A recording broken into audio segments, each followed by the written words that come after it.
অত রজনীতে এখানে অধিবাস সংস্থাপিত হয়েছে। আগামীকাল প্রত্যুষে আপনারা এই অঙ্গনে শুভাগমন করবেন। রাধা গোবিন্দের লীলা মাধুরী আলোচিত হবে, স্তব হবে। তোমাদের নিমন্ত্রণ রইল, নিমন্ত্রণ রহিল, নিমন্ত্রণ রহিল, নিমন্ত্রণ রহিল।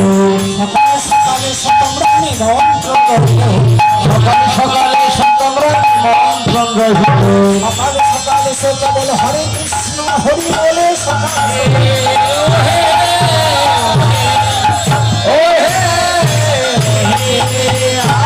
নিমন্ত্রণ রহিল, নিমন্ত্রণ রহিল। আনন্দ শিখো জানে নয়ন নদীর মনে আলো নাহিক জানে। আমার গদাধরের প্রাণ, গৌর আমার গদাধরের প্রাণ, গৌর আমার গদাধরের প্রাণ। জয় জয় শ্রী তাই গৌর সুতরাং